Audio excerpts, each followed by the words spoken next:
Bonjour à toutes et à tous, je suis très content de vous retrouver aujourd'hui pour une nouvelle vidéo. Alors cette fois-ci on va partir sur un hors-série, dans le sens où il n'y aura pas de catégorie précise pour cette vidéo. Bon allez, trêve de blablaterie, c'est parti. Frasco para Joari, Malger com espaço vai marcar, golo! Mas no estádio do Prata. Avant 1966, lorsqu'un joueur commettait une faute, l'arbitre pouvait soit l'avertir verbalement ou bien lui demander de sortir du terrain. Pour cela, il se devait d'appeler le capitaine et le joueur qui avait commis la faute. En soi, rien de très gênant à l'époque puisqu'on n'avait pas encore la connaissance des cartons. Mais dans des matchs en jeu comme la Coupe du Monde, la donne n'est pas la même.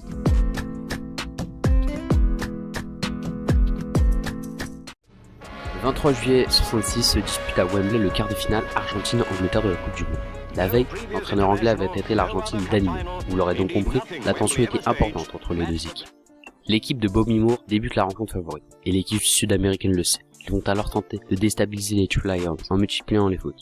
À la 35e minute, le capitaine de l'Albi Céleste, Antonio Rachin, va voir l'arbitre allemand Rudolf Kreitlen pour lui demander des explications concernant sa décision après une faute d'un de ses coéquipiers. Sans raison apparente, ce dernier exclut Rachin de la rencontre, mais le capitaine argentin refuse de quitter le terrain. Après 7 minutes de flottement, Rachin va finir par quitter le terrain. Côté supporter, c'est l'incompréhension totale. Pourquoi l'arbitre l'exclut?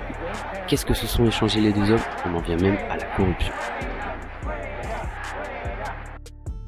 Après le match, le sélectionneur anglais Alf Ramsey demande des clarifications à la FIFA. C'est alors que Ken Aston, responsable de la désignation des arbitres pendant la Coupe du Monde, entre en jeu. On lui demande alors de trouver une solution pour pallier à ce problème. En rentrant chez lui en voiture, Ken s'arrête à un feu et le déclic lui vient alors. Il imagine un code couleur basé sur du jaune pour l'avertissement et du rouge pour l'expulsion. Il pense que ce serait compréhensible par tous. Les cartons seront donc instaurés dès 1970 pour la Coupe du Monde au Mexique, avant d'être généralisés dans toutes les divisions de tous les championnats du monde entier.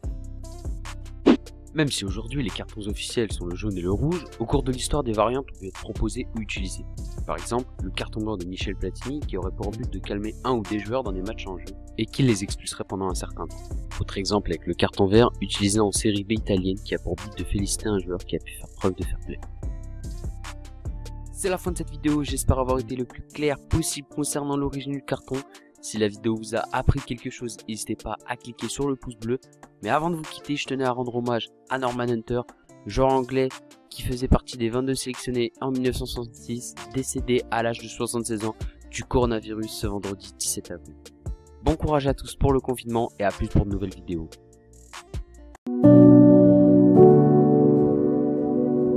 Eddie Graham yourself say on a regular basis, what a life, what a great time we've had. You know, we played football, came at 15 and a half on the ground staff, all the way through, still down at Ellen Road, and then I got paid for